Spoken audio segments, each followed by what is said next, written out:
그래서 입장하고 계십니다.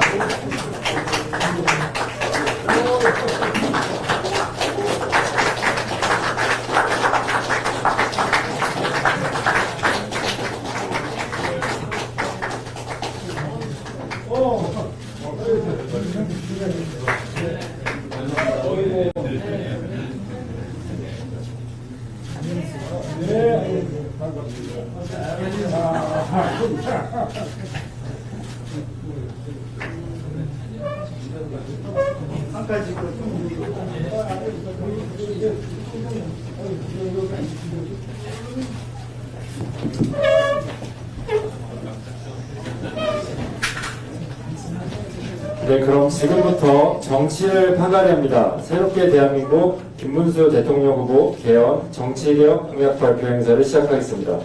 발표는 김문수 후보님께서 직접 해주시겠습니다. 후보님께서는 무대로 이동해 주시기 바랍니다.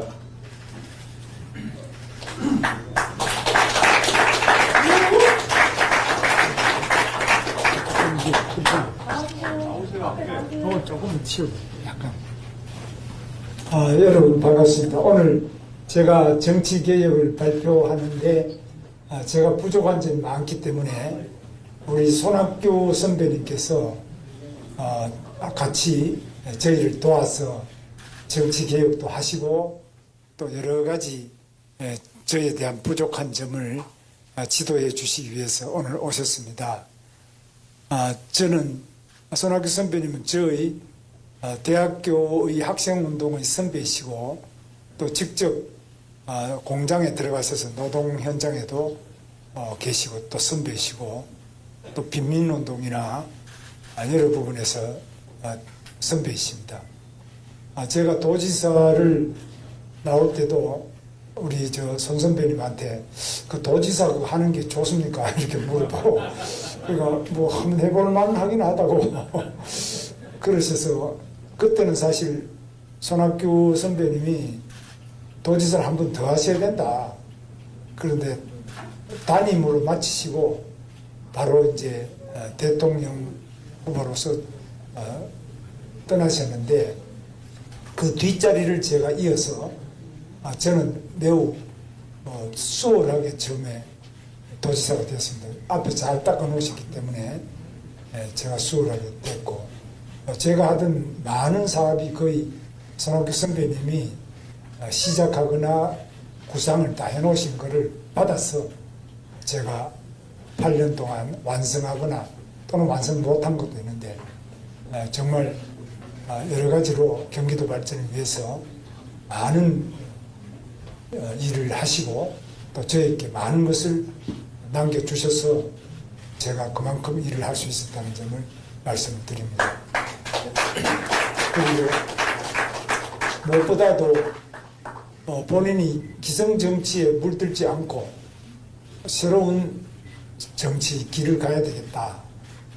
그런 생각을 많이 하셔서 그동안에 많은 시도도 하시고 많은 또 노력을 하셨습니다.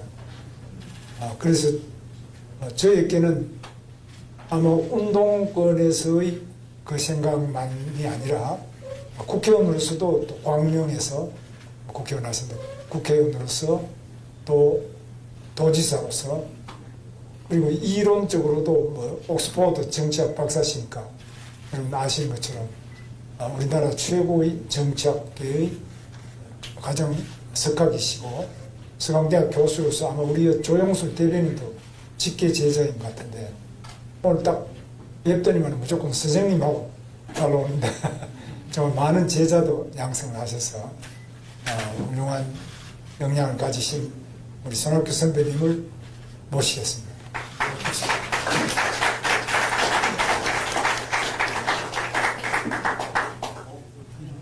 여기 나와서 인사하시죠. 예, 맞습니다. 인사부터. 손을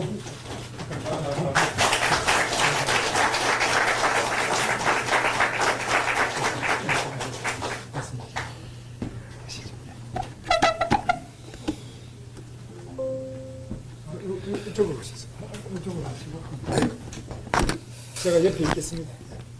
여러분 깜짝 놀라셨죠? 제가 여기 나타나서. 저는 오늘 김문수 대통령을 만드는데 조금이라도 도움이 될까 하는 마음에서 이 자리에 나왔습니다. 나락으로 떨어져가는 대한민국, 그 살려야 된다. 이러한 절박한 마음을 갖고 나왔습니다. 제가 없는 힘이지만 조금이라도 도와야 되겠다는 생각으로 이 자리에 섰습니다. 저는 정치를 떠난 사람입니다. 산에 다니고 친구들 만나서 막걸리 마시고 책 보고 또 그동안 소홀히 했던 집안일도 좀 돌보고 이러면서 편안하게 살고 있습니다. 그런데 나라 걱정은 날이 갈수록 심해집니다. 아닌 밤에 홍두깨로 계엄이 선포되고 나라는 전체 탄핵 국면으로 뒤숭숭하고 대통령은 파면되고 다시 대선까지 왔습니다. 경제 피크 코리아로 지금 낭떠러지로 떨어지고 있습니다. 트럼프는 통상 압박으로 우리나라 경제를 위협하고 있습니다. 주한미군이 앞으로 제대로 주둔할지 아니면 중국 견제용으로 역할 변경을 할지. 북한은 핵무기 미사일 개발하는데 북한을 핵 보유국으로 인정을 한다고 안보 위기. 전체적으로 우리나라가 위기에 처해 있습니다. 지금 대선판이 진행되고 있는데 죄송한 말씀입니다만 세상에서는 지금 이재명이 대통령 다 된 것처럼 얘기를 하고 있습니다. 이재명 대세론이 이 세상을 휩쓸고 있는 게 현실입니다. 그런데 과연 이재명이 이 위기에 대한민국을 구할 수 있을까? 10만 원 호텔 경제론, 커피가 원가가 120원인데 8,000원에서 10,000원 받아요. 지역 화폐로 경제를 살릴 수 있습니까? 기업을 살리겠다고 첨단 산업 강국을 만들겠다고 하면서 노란 봉투법 이걸로 기업을 활성화시키겠다고요. 반도체 특별법을 만든다고 하면서 52시간 노동 규제 전혀 손대지 않고 우리나라 첨단 산업 강국 만들겠다고요. 안보를 얘기합니다만 저는 정말 깜짝 놀랐습니다. 제가 경기도지사를 하지 않았습니까? 경기도 공무원들한테 들은 얘기인데 이재명이 경기도 도지사 4년 하는 동안 평택 미군기지, 미이사단, 7공군 아무데도 한 번도 안 갔다는 거예요. 이런 사람이 미국하고 협상을 하고 대한민국의 안보를 지킬 수가 있습니까? 참으로 걱정입니다.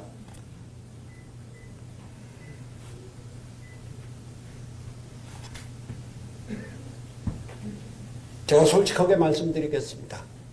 저는 김문수 이전에 한덕수를 주시했습니다.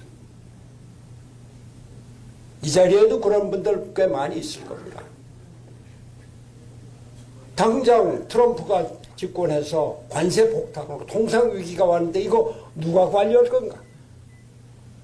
주한미군 철수위협, 북한의 핵무기협, 한미동맹, 안보 위기를 누가 관리할 것인가?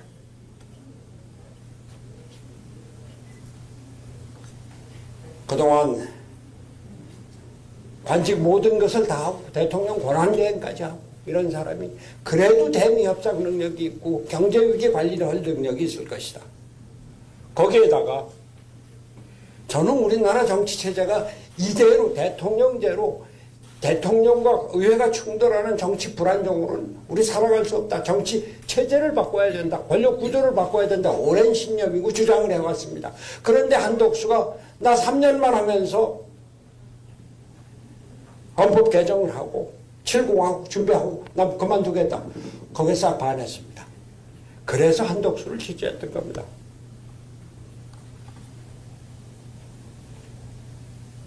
이제 우리는 87년 체제를 청산하고 7공화국을 만들어 나가야 됩니다. 그 준비를 해야 됩니다. 그 준비를 해야 되는 것이 지금 우리가 겪고 있는 대통령 선거입니다. 그러나 여러 가지 과정, 말썽도 있었습니다. 어쨌건 단일화 과정에서 우리 김문수가 승리했습니다. 대단한 사람이에요. 이 김문수의 의지, 아주 놀라운 집권 의지, 그것을 뚫어내는 추진력. 사실 제가 김문수를 잘 알지만 놀랐습니다. 김문수가 단일 후보로 사실상 단일 후보가 확정이 되고 그날 오후에 저한테 전화를 했습니다. 도와주십시오. 선대위원장을 맡아주십시오. 나는 그야말로 여기까지다. 내가 할 역할이 아니다.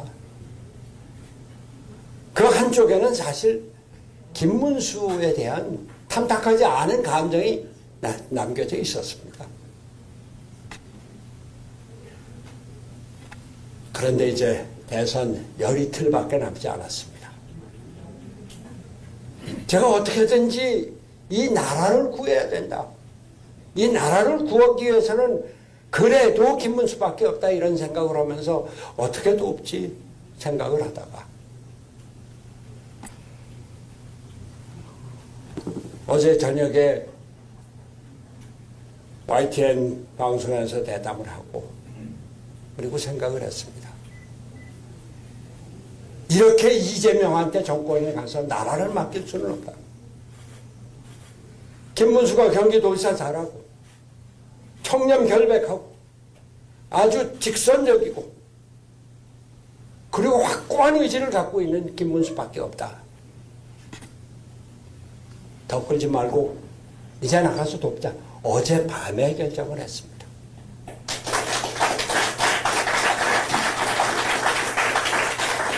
우리나라가 어떤 나라입니까? 6.25 전쟁 거치면서 세계 최빈국에서 10대 경제 강국으로 발전했습니다. 박정희 전두환의 군사 독재를 뚫고 일어나서 세계 최고의 민주국가를 이룬 나라입니다.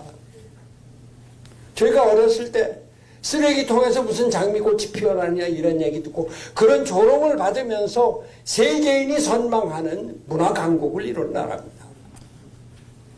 이런 나라가 이제 낭떠러지로 떨어지게 되고 있고 떨어지고 있습니다. 금년도 경제 성장률 1% 이하로 보는 외국 기관들도 있습니다.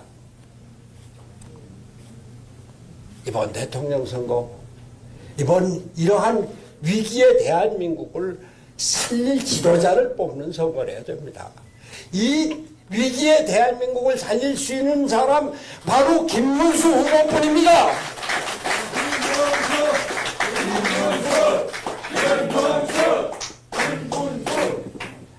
김문수 후보 본인이 좀 아까 말씀하셨습니다만 경기도지사 제 후임입니다. 사실 그때 2번이나 불러서 정말 경기도지사 안 할래. 처음에는 망설였어요. 얘기가 경기도지사 잘하는 것하고 정치하고는 좀 다르네요. 형님 보니까. 제가 경기도지사는 잘한다는 평가를 받았는데 그 당시 대통령 예비 후보로 김이명박 박근혜 손학규 중에 손학규가 제일 꼴찌니까 그것도 한참 떨어져서 그 얘기를 하는 거예요. 그래 제가 두 번째 불러서는 네가 앞으로 대통령을 꿈꾸면서 하는 얘기인 것 같은데 대통령을 꿈꾸면은 경기도지사를 네가 할 수만 있다면 그거보다 더 큰 축복이 없다 그렇게 얘기를 했습니다. 경기도는 대한민국의 축소판으로 없는 것이 없는 데다가 국방안보 이건 그러니까 도지사에 관할 업무는 아니지만 대한민국 화력의 70% 80%가 경기도에 몰려있다. 연말에 군부대 위문을 가려고 하면은 지휘관이 삼성 장군 이하 부대는 갈 엄두도 못 내게 그렇게 부대가 많은 것이다. 미 2사단, 제1공군사령부, 한미연합훈련 때는 라포트 대장이 때 연합사령관을 했는데 그분하고 같이 포천이죠. 동두천에 직접 그 훈련을 참관을 하면서 미 2사단 그 상황실에도 들어가 본 사람입니다. 그런 얘기를 해주고 여하튼 도지사를 했는데 도지사 잘했습니다. 판교 테크노밸리 기획하고 기공식은 제가 했습니다만 그걸 완성을 해서 지금 700조, 800조 매출이죠. 그거를 8년 동안 완성하고 확장시킨 게 바로 김문수입니다. 수원의 광교 신도시 있죠.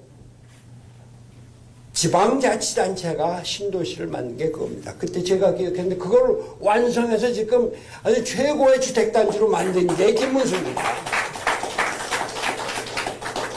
주한미군 동두천에서 철수해서 어디 갈 데 없을 때 평택에 500만 평을 만들어서 여기 국제도시를 만들겠다. 지금 평택의 국제신도시 미군기지 세계 최고의 세계에서 가장 좋은 미군기지가 됐습니다. 그걸 완성한 것이 바로 김문수입니다. 그것을 기출로 해서 평택의 반도체 클러스터 있죠.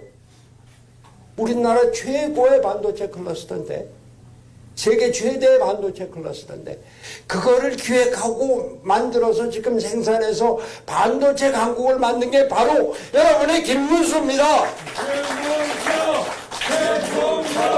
김문수 대통령. 그리고 말이죠.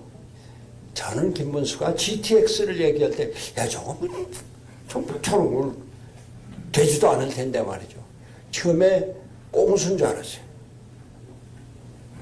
근데 그게 계속해서 지금 1호선이 완공이 돼서 운행되고 있지 않습니까? 교통혁명이고 우리나라 삶을 바꿔놓는 그러한 미래형 지도자가 바로 김문수입니다, 여러분. 잠깐 다른 얘기 좀 하겠습니다. 이재명 후보가 지난번 대통령 선거에 나왔을 때 후보 공지문 집에 가정에 배달되는데 한가운데 이재명은 했다. 오른쪽은 이재명은 한다. 했다는 실적이고 한다는 공약이에요. 공약에는 뭐 500만 개 뭐 일자리를 300만 개 일자리를 만든다. 5만 불 시대 만든다. 쭉 해놨는데 했다 한 번 뭐예요. 1호가 뭔지 아세요? 신천지 쳐들어갔다는 겁니다. 2호는 뭔지 아세요? 계곡 정비했다는 겁니다. 경기도에서. 세 번째가 뭔지 아세요? 공공 배달 앱을 만들었다는 겁니다. 네 번째가 뭔지 아세요? 청년 기본소득 실시했다. 세계적으로 첨단 산업 강국으로 반도체 강국으로 자동차 강국으로 성장하는 대한민국의 그 최첨단 선봉에 있는 경기도지사의 실적이 첨단 산업, 과학기술 산업 아무것도 없고 신천지 쳐들었다. 계곡 정비했다. 저는 단지 경기도지사가 뭐를 했다는 데 그치는 것이 아니라 대한민국을 어떻게 앞으로 이끌어 나갈 것인가 그 비전을 보여주는 것이 대통령 후보 또 경기도지사로 해서 실적에 나타나야 된다는 얘기입니다. 우리 김문수는 우리 대한민국을 첨단 산업을 기술 산업을 바탕으로 해서 세계로 이끌어 나갈 그런 지도자다. 이런 말씀입니다. 김문수 후보 청렴하고 돈 밝히지 않고 너무 잘 알죠. 인사 공평하고 인재 위주로 쓰고 제가 경기도지사를 했기 때문에 옛날에 지내던 사람들 가끔 만나서 얘기를 했습니다. 김문수 지사에 대해서 하나의 흠을 얘기하는 사람이 없었습니다. 이재명 지사 도무지 그래 빨리 끝내라고. 괜찮아요. 네. 예. 괜찮습니다. 천천히. 여러분들 재미있어요 근데? 천천히. 아니 이재명 지사한테 실국장들이 제대로 가서 결재를 못 받았다는 겁니다. 그때 비서실 직원이 몇 명이었어요? 이건 한 7, 8명 넘은 것 같은데. 저도 한 7, 8명이었습니다. 이재명 지사 때 비서실 직원이 23명이래요. 그 중에 16명이 밖에서 자기가 데려온 사람. 분야별로 비서를 두어가고 실국장들이 그 비서한테 가서 결재를 맡았다는 겁니다. 그러면 그 비서가 그거를 뒷방에 앉아있는 정진상이한테 갖다 줘서 정진상이가 결재했다는 거예요. 이렇게 하니 공무원들이 일을 합니까? 부지사가 그냥 결재 사인만 하지 실제로 내용을 아무것도 관섭을 못했다는 겁니다. 만약에 이런 사람이 대통령이 돼서 나라를 운영할 때 과연 공무원들이 장관들이 제대로 책임지고 일을 할 수 있겠느냐 그 말씀을 드리는 겁니다. 우리나라 위기에서 벗어나야 합니다. 경험, 능력 검증받았습니다. 김문수를 대통령으로 만들어서 경기도에서 닦고 갈고 닦은 능력, 비전 이걸 갖고 대한민국 발전의 선봉장으로 만들어야 된다. 김문수 대통령을 그렇게 만들자 그런 말씀을 드립니다. 우리나라 지금 삼권 분립이 무너지고 있습니다. 아니 어떻게 국회에서 대법원장 탄핵을 얘기를 하고 국회에서 청문회에 나오라고 얘기를 하고 특검을 하겠다고 하고 대법원 판사를 30명으로 늘려서 자기들 마음대로 하겠다고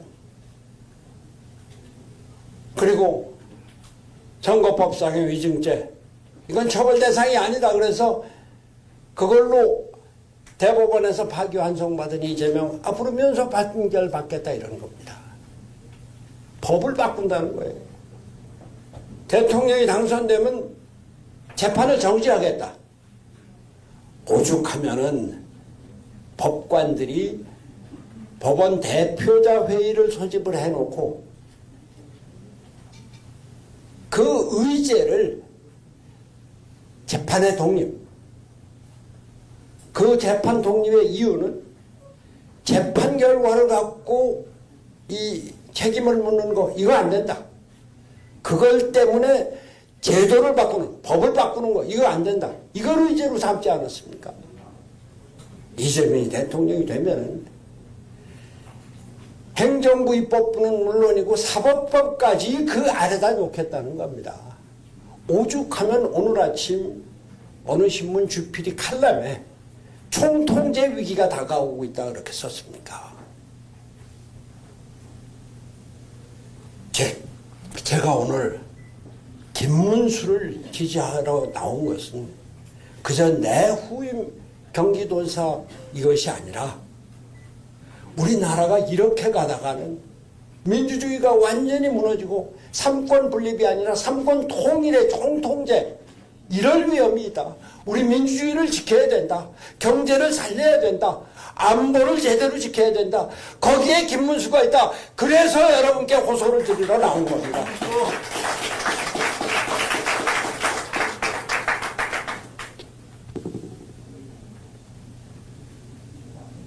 이런 위기를 극복하기 위해서 저는 대한민국의 지도자 여러분들께 간곡히 호소드립니다.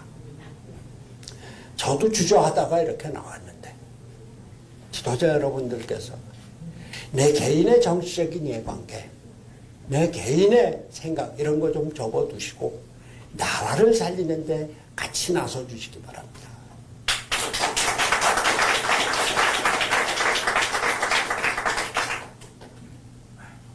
지도자 여러분들이 갖고 있는 애국심 정말 절실하게 중요하고 필요한 때입니다. 나를 버리고 나라를 살리는데 김문수를 도구로 쓰고 옆에서 뒤에서 밀어주고 앞에서 끌어주고 그렇게 해서 나라를 살리는데 앞장서 주실 것을 간곡히 호소합니다. 저는 제가 이 자리에 섰습니다만 백의 종군을 할 겁니다. 무슨 직책을 맡지 않을 겁니다. 한 사람의 시민으로, 한 사람의 전직 정치인으로, 또 한 사람의 애국자로 우리나라를 살리지 않으면 안 된다는 간절한 사명감을 갖고 맨몸으로 뛰겠습니다. 김문수 후보께서 저는 김용태 선대위원장께서 우리 박대출 선대본부장께서 저를 필요로 하고 제가 가서 도움이 될 거면 어디든지 가고 어느 시간에든지 나가서 무슨 일이든지 하겠습니다.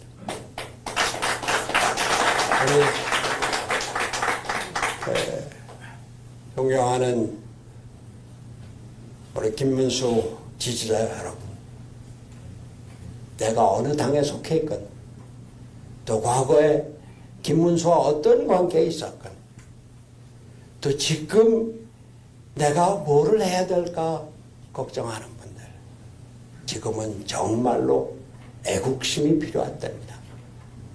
애국심과 사명감으로 김문수를 대한민국의 대통령으로 만들어서 이 지금 낭떠러지로 떨어지고 있는 경제 강국, 문화 강국, 민주주의 위기의 나라 살립시다. 우리 다 같이 힘을 합쳐서 나라를 살리고 대한민국을 살리고 민주주의를 살려나갑시다. 감사합니다.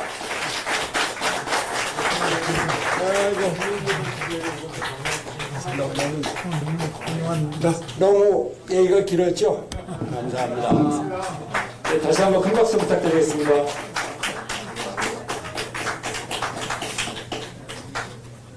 우리 손학규 선배님께서 오늘 정말 제가 들어본 모든 연설 중에서 가장 진실하고 또 나라를 걱정하시는, 그러면서 백의종군하겠다는 말씀을 해주신 데 대해서 감사를 드립니다. 다시 한번 큰 박수 부탁드립니다.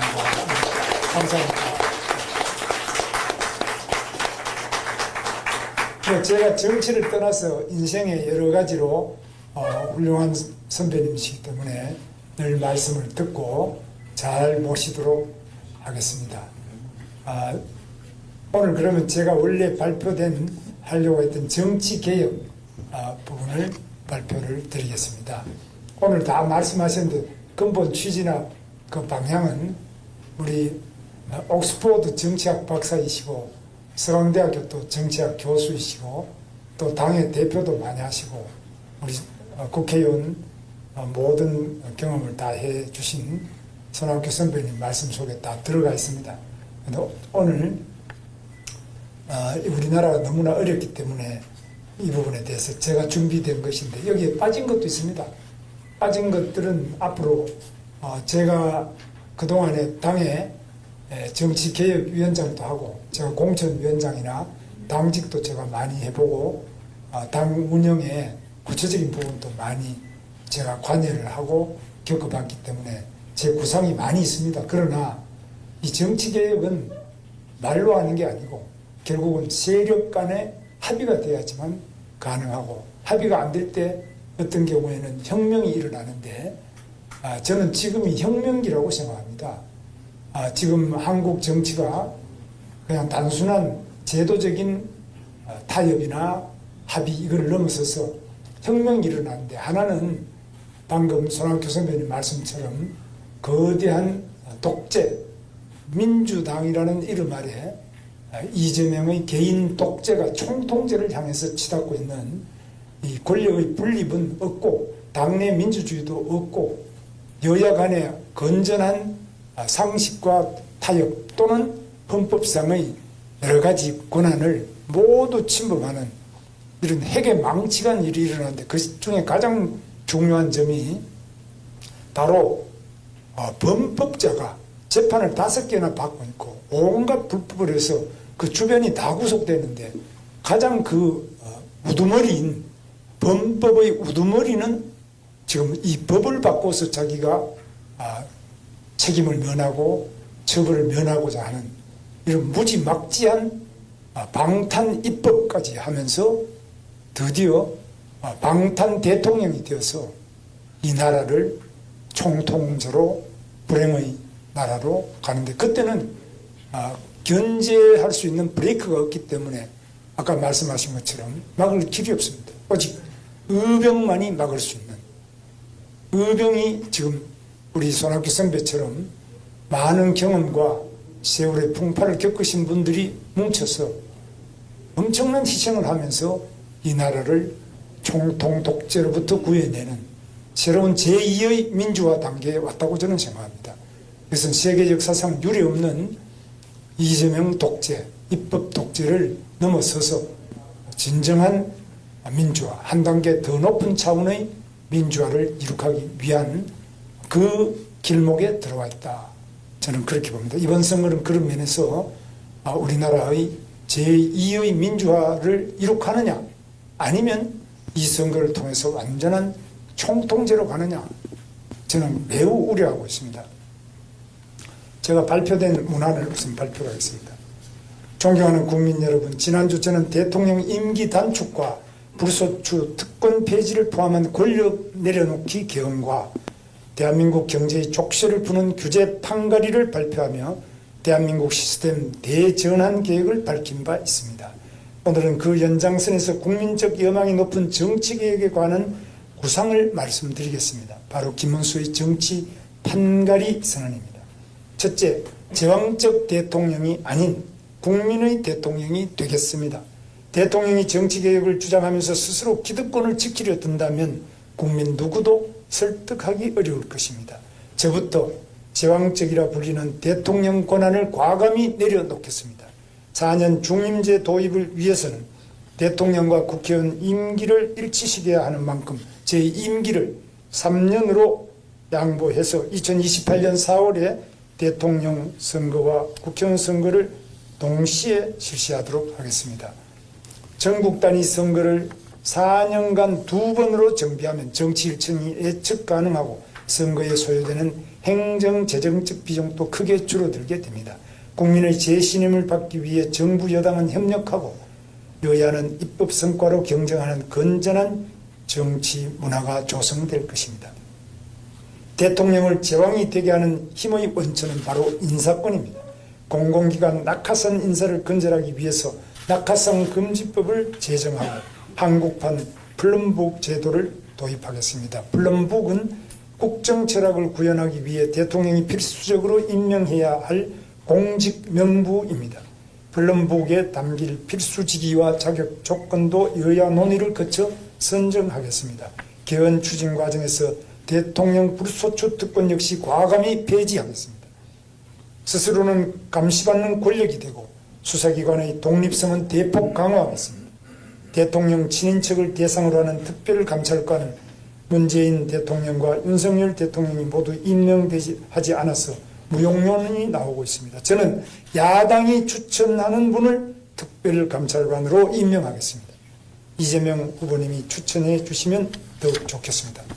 둘째, 국회를 진정한 민의의 전당으로 거듭나게 하겠습니다. 지난 2014년 저는 새누리당 보수혁신특별위원회 위원장이었습니다. 당시 무회의, 무세비, 구속수감시 세비지급 금지, 문호동 무임금 원칙을 국회의원에게도 적용토록 하고 국회의원 불체포 특권 제한, 겸직 금지, 출판 기념회 금지 등을 제안한 바 있습니다. 혁신을 두고 겪었던 진통이 지금도 생생히 기억납니다. 저희 10년 전 제안이 아직도 제도화되지 않은 것은 그만큼 의회 기득권이 강력하다는 방증입니다. 당선 즉시 전 당원 투표로 여당의 당론을 확정하고 야당 대표와 만나 제가 직접 제도화에 나서겠습니다. 국회의원 수를 줄이자는 압도적인 국민 여론에 따라 국회의원 정수를 10% 감축하겠습니다. 의원수 감축은 의회 기득권을 포기하겠다는 가장 상징적 장면이자 모든 공공개혁의 동력으로 승화될 것입니다. 저희 정치개혁 과제 중에서 민주당과 생각이 일치해서 당장 시행 가능한 것이 국회의원 불체포 특권, 면책 특권 폐지입니다. 이재명 후보께서도 지난 20대 대선 당시 불체포 특권 폐지를 공약하셨고 2023년 6월 교섭단체 대표연설에서 재차 약속하신 만큼 초당적 협조를 기대합니다. 대통령도 탄핵되고 잘못을 저지른 공무원은 일벌백계 하는 시대지만 유독 국회의원만 당선되고 나면 특별한 책임도 견제도 없이 임기를 마치고 있습니다. 개헌 논의 시 국민소환제 등 불량 국회의원에게 국민이 직접 책임을 묻는 장치를 반드시 마련하겠습니다.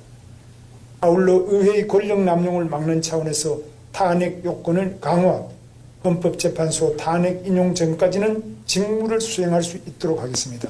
또한 재판 내용을 이유로 법관에 대한 탄핵 소추를 발의할 수 없도록 헌법에 명시하도록 하겠습니다. 셋째, 사법부 독립성 강화로 국가 안정을 도모하고 국민 갈등을 최소화하겠습니다. 정치 권력의 사법부 흔들기가 도를 넘고 있습니다. 끊어내야 대법관과 헌법재판관 후보 추천위원회를 법정기구화하고 임명 시 국회 제적위원 3분의 2 이상의 동의를 받도록 하겠습니다. 정치적 편향성 지적과 무능 논란이 반복되었던 공수처를 폐지하고 검경의 권력형 비리수사 기능을 통합하는 한편 독립적인 외부 통제기구를 신설해서 공정하고 투명한 수사 시스템을 구축하겠습니다. 사법방해제를 신설해서 정치 권력의 법 왜곡 역시 막겠습니다. 넷째, 선거관리위원회에 대한 대대적 혁신을 통해서 중립성을 확보하고 선거에 대한 국민의 신뢰를 회복하겠습니다. 독립적 지위를 가진 특별감사위원회 제도를 도입하여 선관위에 대한 외부 통제, 감시 체계를 구축하고 중앙선거관리위원장을 비롯한 시도선거관리위원장을 법관이 겸임하는 제도를 금지해서 선거관리위원회의 책임성을 강화하겠습니다. 마지막으로 86 정치 기득권 퇴출과 시대 전환을 선언합니다. 86세대는 대한민국 민주화를 이끈 성공세대입니다. 그러나 유독 정치 영역에서 아름다운 퇴장에 실패하고 기득권 세력으로 변질됐습니다.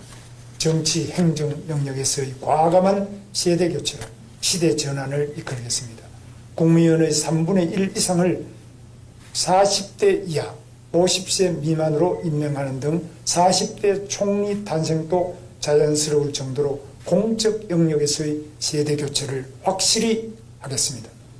플럼북에 있는 공공기관장 인선 시 민간기업에서 역량이 검증된 40대 CEO들을 적극 기용하겠습니다.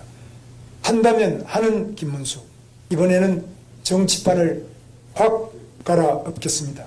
대한민국의 미래를 책임질 청년 3040 세대와 함께 새로운 시대로의 전환을 이뤄내겠습니다. 감사합니다. 혹시 질의응답 있으시면 하시죠.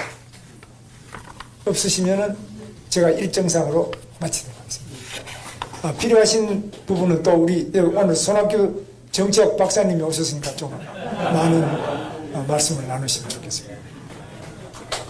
예, 김문수 후보께서는 다음 일정으로 인해 자리에 이석하시겠습니다.